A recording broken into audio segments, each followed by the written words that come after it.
તાંત્રિકના ચક્કરમાં ફસાતા પહેલા ચેતજો, કારણ કે ચોંકાવનારી ઘટના સામે આવી છે। વિધિના ડોળ કરી અને મહિલાને નિવસ્ત્ર કરી અને પછી માણ્યું શરીર સુખ।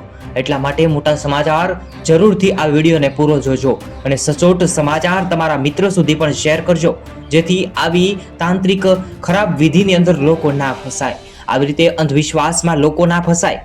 વડોદરામાંથી વધુ એક વિવાદમાં મોરપીંછ ગોત્રી પોલીસે ઉમેર્યું છે। હાલમાં સમગ્ર મામલે વાત કરવામાં આવે તો કશ્યપ રામાનુજ નામના ઈસપે પોતે તાંત્રિક હોવાની ઓળખ આપી એક મહિલા સાથે 4 વર્ષ સુધી દુષ્કર્મ આચર્યું હોવાનો મહિલા દ્વારા આરોપ લગાડવામાં આવ્યો છે।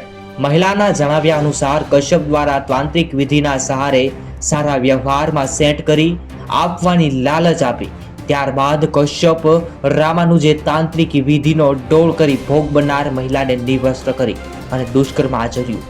આટલેથી ન અટકતા ઢોંગી તાંત્રિક કશ્યપ રામાનુજ દ્વારા મહિલાને બદનામ કરવાની ધમકીઓ પણ આપવામાં આવી। 4 વર્ષ સુધી દુષ્કર્મ આચરનારો ત્યારબાદ પોલીસ સ્ટેશનમાં મહિલા દ્વારા ફરિયાદ દાખલ કરવામાં આવી।